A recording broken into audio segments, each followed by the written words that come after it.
So, Hamster and Gretel just premiered on Disney Channel, and as the YouTube channel found it as the #1 source for Milo, Murphy's Law, and Phineas and Ferb news, because I had so much to back up that claim, I'm absolutely stoked to be covering this universe again. However, as many of you know, I've been jaded about this show in all my previous videos, from its announcement to the reveal of its first scene. But leading up to the first episode, I couldn't help but feel just giddy with excitement. Long live the Dwampyverse. And even better, I actually really enjoyed the first 2 episodes of Hamster and Gretel. Yeah, I know, I'm surprised too. I still think the cold open of the first episode fails on basically every level, and the animation itself is still noticeably worse than the previous shows overall, but once you get past that, the show is really fun. So I'm gonna go ahead and jump right into my thoughts on the first 2 episode pairings of Hamster and Gretel.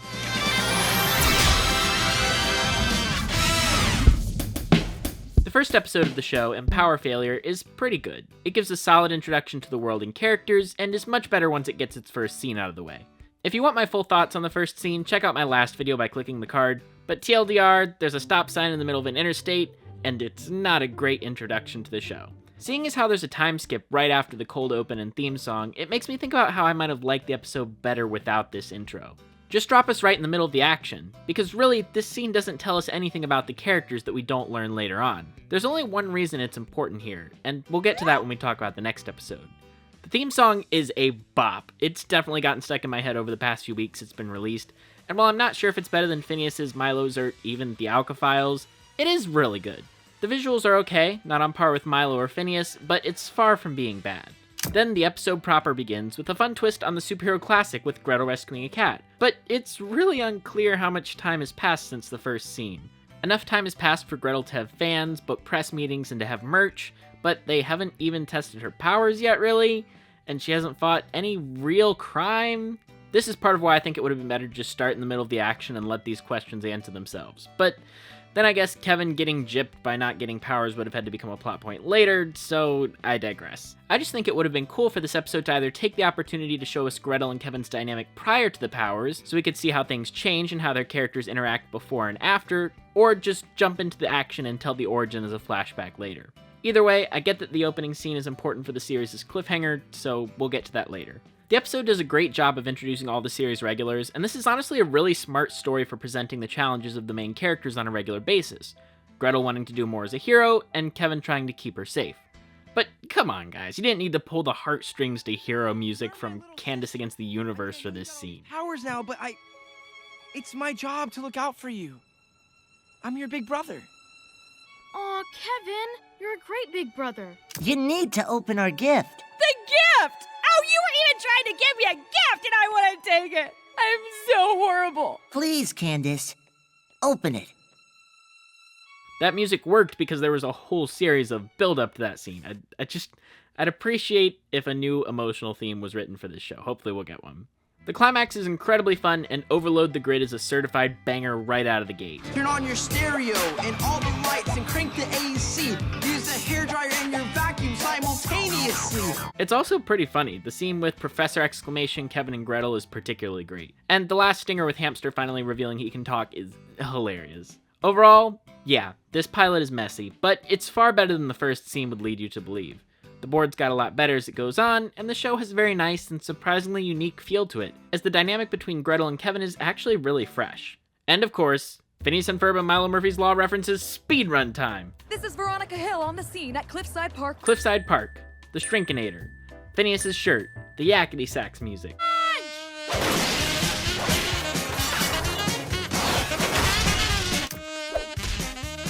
Get back here! And the Batman-style transition.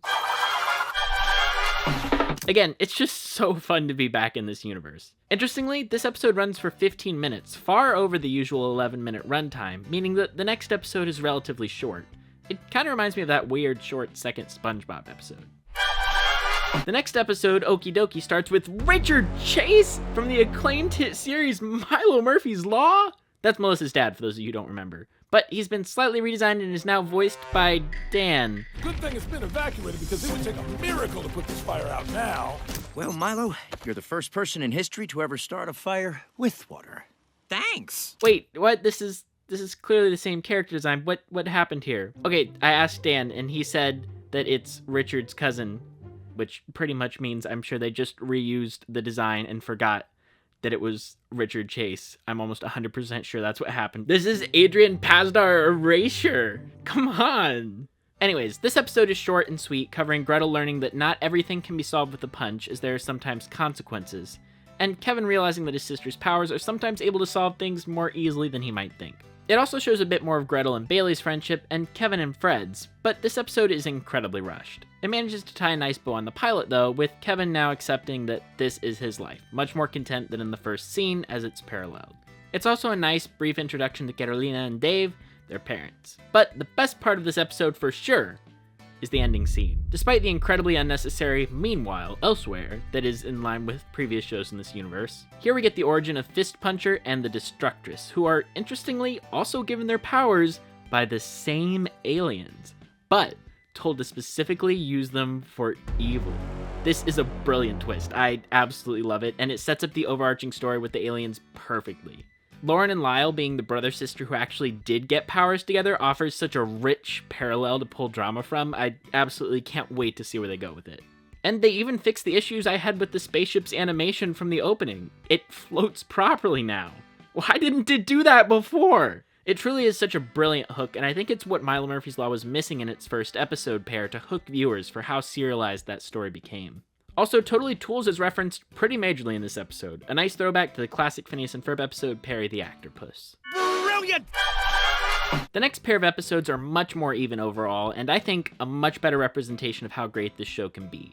Recipe for Disaster is a super sweet introduction to the home family dynamic for Gretel and Kevin, with the classic plot of, we messed something up, so now we have to cover it up. The subject this time being Mom's ropa vieja. It tackles the idea that family tradition is important, and how it's good to respect the time we've spent together and keep enjoying traditions. The song celebrating it goes even harder than Overload the Grid, and oh my gosh, Kevin and Gretel's voices go so well together. It's truly a wonder to hear, and I can't believe we get an entire series of these two singing songs together.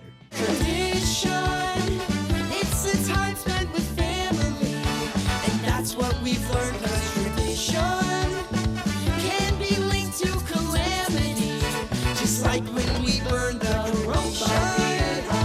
It's a time spent with family, and that's what we've learned, 'cause tradition can be linked to calamity, just like when we burned the ropa vieja. This song is hands down my favorite so far. The villain here is pretty forgettable in all honesty, but I love how dedicated Kevin is to the bit to slow his mom down, even going so far as to completely embarrass himself in front of his crush.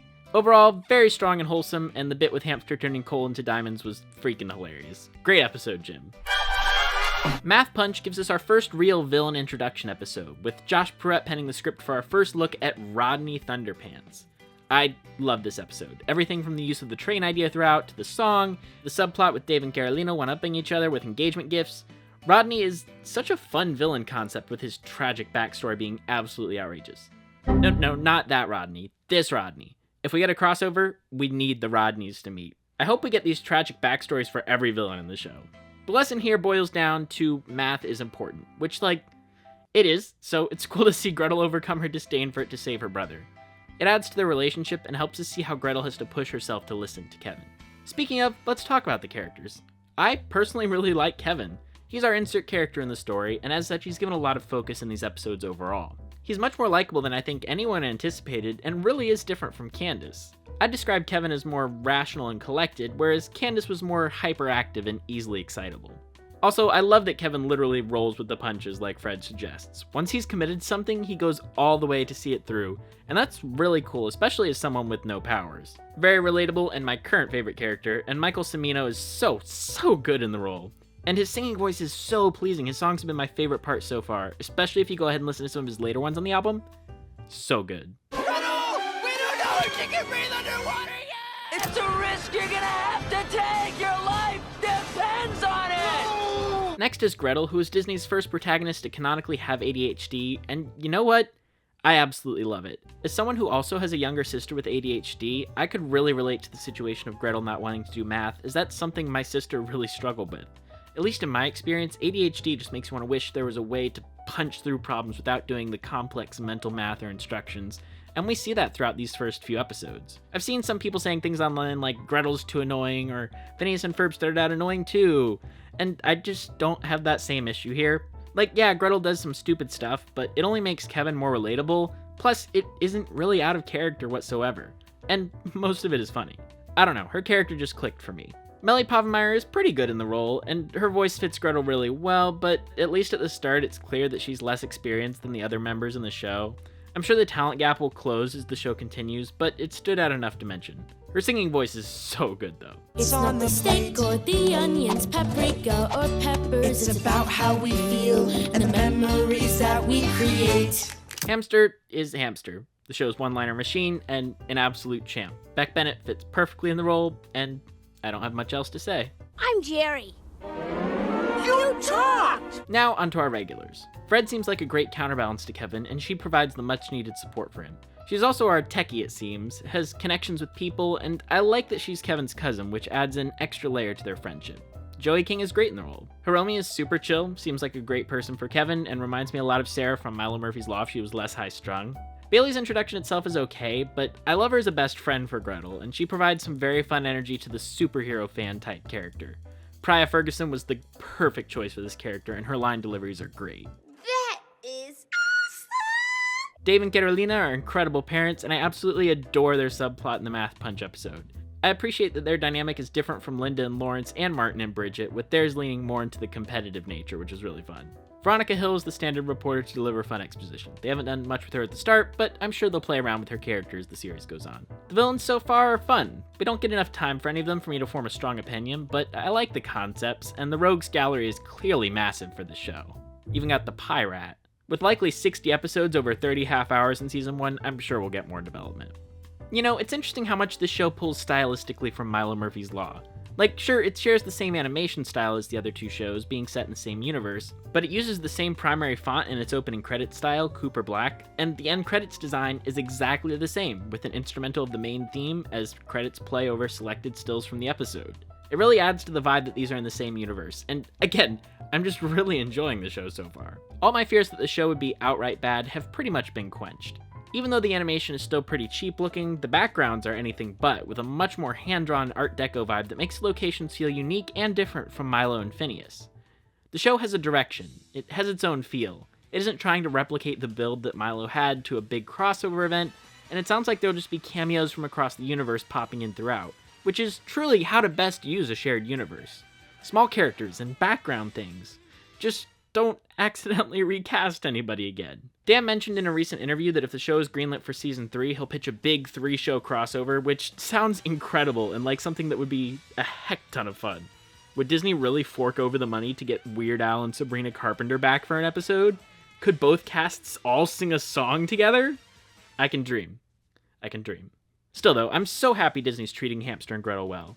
A primetime premiere right after a big movie? Early episodes on Disney+, a 15-track album dropping right at the show's release, Chibi Tiny Tales in the works? If they keep this up, I think Hamster and Gretel really does have a strong chance at becoming a big Disney Channel hit. I'm really excited to see the next 3 episodes when they drop this Wednesday on Disney+. But what did you think about Hamster and Gretel? Let me know in the comments, Dimension Hoppers. I should have an album review out sometime soon as well, and of course stay tuned for Phineas and Ferb and Milo Murphy's Law references videos coming in the future. Thank you so much for watching, and I'll see you back in Dimension 1.